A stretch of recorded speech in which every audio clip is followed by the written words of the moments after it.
So here, among close friends, I'd like to address the larger purpose of my visit to this region: our efforts to advance security, prosperity, and human dignity across the Asia-Pacific. For the United States, this reflects a broader shift. After a decade in which we fought two wars that cost us dearly in blood and treasure, the United States is turning our attention to the vast potential of the Asia-Pacific region. In just a few weeks, after nearly 9 years, the last American troops will leave Iraq, and our war there will be over. In Afghanistan, we've begun a transition, a responsible transition, so Afghans can take responsibility for their future and so coalition forces can begin to draw down. So make no mistake, the tide of war is receding, and America is looking ahead to the future that we must build. We've made hard decisions to cut our deficit and put our fiscal house in order, and we will continue to do more. Because our economic strength at home is the foundation of our leadership in the world, including here in the Asia-Pacific. Our new focus on this region reflects a fundamental truth.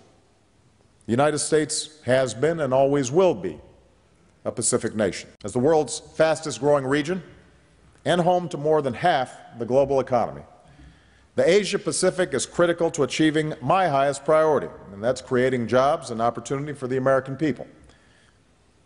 With most of the world's nuclear power and some half of humanity, Asia will largely define whether the century ahead will be marked by conflict or cooperation, needless suffering, or human progress.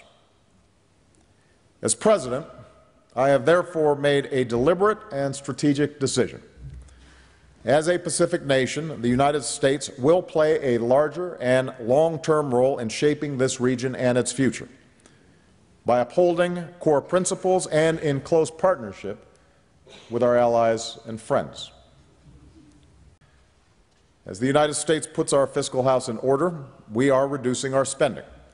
And yes, after a decade of extraordinary growth in our military budgets, and as we definitively end the war in Iraq and begin to wind down the war in Afghanistan, we will make some reductions in defense spending. As we consider the future of our armed forces, we've begun a review that will identify our most important strategic interests and guide our defense priorities and spending over the coming decade.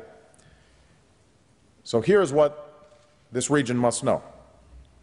As we end today's wars, I have directed my national security team to make our presence and mission in the Asia-Pacific a top priority. As a result, reductions in U.S. defense spending will not, I repeat, will not come at the expense of the Asia-Pacific. My guidance is clear. As we plan and budget for the future, we will allocate the resources necessary to maintain our strong military presence in this region.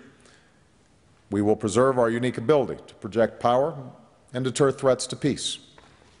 We will keep our commitments, including our treaty obligations to allies like Australia. And we will constantly strengthen our capabilities to meet the needs of the 21st century. Our enduring interests in the region demand our enduring presence in the region. The United States is a Pacific power, and we are here to stay. Indeed, we are already modernizing America's defense posture across the Asia-Pacific. It will be more broadly distributed, maintaining our strong presence in Japan and the Korean Peninsula while enhancing our presence in Southeast Asia. Our posture will be more flexible, with new capabilities to ensure that our forces can operate freely.